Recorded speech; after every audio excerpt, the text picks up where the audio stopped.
प्राकृतिक पोषण के विज्ञान और आध्यात्मिकता के इस नए विश्लेषण में स्वागत है। आज हम एक ऐसे दिलचस्प टेक्स्ट को डिकोड करने जा रहे हैं जो सीधे तौर पर हमारी शारीरिक संरचना, नैतिकता और हमारे रोजमर्रा के खान पान को आपस में जोड़ता है। तो बिना किसी देरी के चलिए सीधे इसमें गोता लगाते हैं। इस स्रोत को गहराई से समझने के लिए हम मुख्य रूप से 4 चीजों पर गौर करेंगे: मानव पाचन का जीव विज्ञान, आध्यात्मिकता और नैतिक भोजन, भोजन की पूर्णता और आखिर में ताजगी और प्राकृतिक पोषण। तो शुरुआत करते हैं पहले हिस्से से, मानव पाचन का जीव विज्ञान।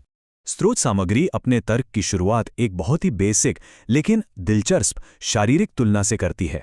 सोचिए, शाकाहारी और मांसाहारी जीवों के बीच कितना स्पष्ट जैविक अंतर होता है। शाकाहारी जीवों की आंतें काफी लंबी होती हैं ताकि भोजन धीरे धीरे पच सके। वे अपने होठों से पानी पीते हैं, उनके नाखून चपटे होते हैं और उन्हें रात के अंधेरे में दिखाई नहीं देता। इसके ठीक उलट मांसाहारी जीवों की आंतें छोटी होती हैं क्योंकि उनका खाना अत्यधिक अम्लीय होता है, जिसे जल्दी शरीर से बाहर निकालना जरूरी होता है। वे पानी पीने के लिए अपनी जीभ का इस्तेमाल करते हैं, उनके नाखून शिकार के लिए नुकीले होते हैं और हाँ, उन्हें रात में भी साफ दिखाई देता है। ये तुलना हमारे शरीर की प्राकृतिक बनावट को समझने का एक बहुत ही मजबूत आधार तैयार करती है। अब हम जीव विज्ञान से आगे बढ़ते हैं और अपने दूसरे विषय पर आते हैं, आध्यात्मिकता और नैतिक भोजन। यहाँ स्रोत सामग्री एक बहुत ही गहरा पॉइंट उठाती है। जरा सोचिए, वध से ठीक पहले एक जानवर किस दौर से गुजरता है। जब किसी जीव का शिकार होता है या वो कसाई खाने में होता है तो उसे मौत का भयानक डर सताता है। इस डर की वजह से उसके शरीर से पसीने के रूप में कई तरह के रसायन यानी केमिकल्स निकलते हैं। तर्क यह है कि ये रसायन उस जानवर की चमड़ी और मांस में ही फंसे रह जाते हैं और अंततः जब उस मांस को पकाया और खाया जाता है तो डर से पैदा हुए वो सारे केमिकल्स सीधे मानव शरीर में प्रवेश कर जाते हैं। ये वाकई में सोचने पर मजबूर कर देने वाली बात है ना? और इसी कड़ी में एक बहुत ही तीखा विरोधाभास सामने आता है। समाज के नजरिए को देखिए।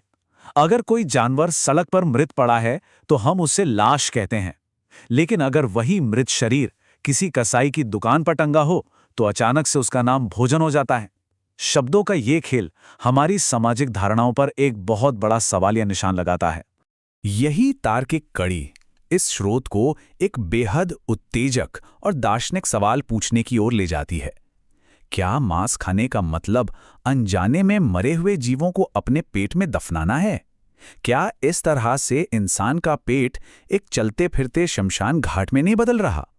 भोजन की मेज और जीवन के प्रति हमारे सम्मान के बीच का ये रिश्ता यकीनन गहराई से विचार करने लायक है। इन नैतिक सवालों के बाद आइए इस चर्चा के तीसरे हिस्से की तरफ मुड़ते हैं, जो है भोजन की पूर्णता और रोजमर्रा का पोषण। टेक्स्ट के अनुसार प्राकृतिक पोषण के लिए हमारे भोजन में 4 सख्त नियमों या गुणों का होना बहुत जरूरी है। ये हैं पूर्णता, ताजगी, एल्केलाइन प्रकृति यानी क्षारता और मात्रा में कम होना यानी सादगी। यहाँ सबसे ज्यादा जोर इस बात पर दिया गया है कि हमारा भोजन पूरी तरह से साबुत होना चाहिए। इसे आधुनिक रिफाइनिंग प्रक्रियाओं से बिल्कुल अछूता होना चाहिए। अब पूर्णता या होलसमनेस का असल मतलब क्या है, इसे एक बहुत ही शानदार उदाहरण से समझाया गया है। मान लीजिए आप चोकर वाला आटा और बिना चोकर वाला रिफाइंड आटा एक साथ रख दें। कुछ ही दिनों में आप देखेंगे कि चोकर वाले आटे में कीड़े पड़ गए हैं क्योंकि उसमें भरपूर पोषक तत्व मौजूद हैं जो जीवन को आकर्षित करते हैं। इसके उलट रिफाइंड आटे को कीड़े पूरी तरह से इग्नोर कर देंगे। वो भी जानते हैं कि उसमें खाने लायक कुछ नहीं बचा है। ये दिखाता है कि चोकर के बिना वो सफेद आटा असल में पोषण के लिहाज से कितना खोखला है। इस बात को और भी मजबूती से रखने के लिए स्रोत में एक ऐतिहासिक स्लोगन का जिक्र किया गया था जो कभी डॉक्टरों ने दिया था, whiter the bread sooner you are dead. यानी ब्रेड जितनी सफेद होगी मौत उतनी ही जल्दी आएगी। ये एक लाइन बहुत ज्यादा रिफाइंड सफेद ब्रेड के रोजाना सेवन से होने वाले गंभीर नुकसानों को एकदम सटीक तरीके से बयान करती है। और बिल्कुल यही तर्क पॉलिश किए गए सफेद चावलों पर भी फिट बैठता है। प्राकृतिक चावल की जो बाहरी परत होती है उसमें बेहद पौष्टिक प्राकृतिक तेल पाए जाते हैं, लेकिन राइस मिलों में उस परत को पूरी तरह छील दिया जाता है, जिसके बाद सिर्फ खाली कैलोरी ही बचती है। स्रोत का तर्क बिल्कुल साफ है। फैक्ट्रियां असली पोषण खुद रख लेती हैं और उपभोक्ताओं के हाथ में थमा दिया जाता है सिर्फ एक खाली सफेद खोल। सादे और बिना रिफाइंड किए गए अनाज की इस वकालत को श्री गुरु ग्रंथ साहिब जी के अनुवादित छंदों से और भी गहरा अर्थ मिलता है।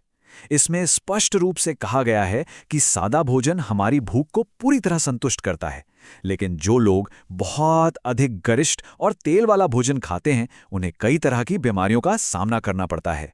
ये प्राचीन ज्ञान और आधुनिक पोषण विज्ञान का एक बेहतरीन संगम है। चलिए अब देखते हैं कि ये रिफाइनिंग प्रक्रिया हमारे शरीर को अंदर से कैसे खोखला करती है। टेक्स्ट रिफाइंड सफ़ेद चीनी को विशेष रूप से तामसी भोजन कहता है। गन्ने से सफ़ेद चीनी बनाने की प्रक्रिया में उसके सारे पोषक तत्व पूरी तरह नष्ट हो जाते हैं और बचती है तो बस मिठास। चेतावनी यह है कि ये तामसी भोजन हमारे शरीर के कैल्शियम को सोखने लगता है, जिससे दांत, किडनी और हड्डियां बेहद कमज़ोर हो जाती हैं। इसी रिफाइनिंग और प्रोसेसिंग की वजह से कोई भी फैक्ट्री मेड प्रोसेस्ड फूड इंसान के खाने के लिए बिल्कुल भी सही नहीं है।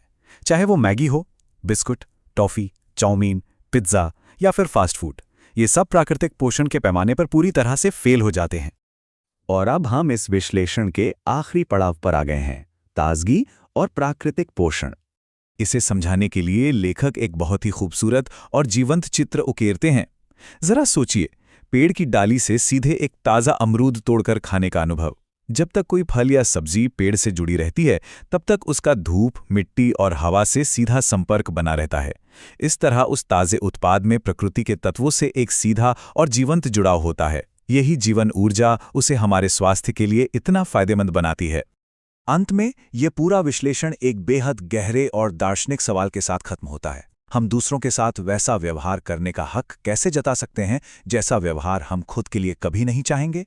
ये सवाल हम सभी को ये सोचने के लिए प्रेरित करता है कि क्या हमारे खान-पान की आदतें उस सार्वभौमिक सहानुभूति और सम्मान के साथ मेल खाती हैं जिसकी हम वकालत करते हैं? ये एक ऐसा शक्तिशाली विचार है जो निश्चित रूप से इस विषय को और अधिक एक्सप्लोर करने की जिज्ञासा जगाता है।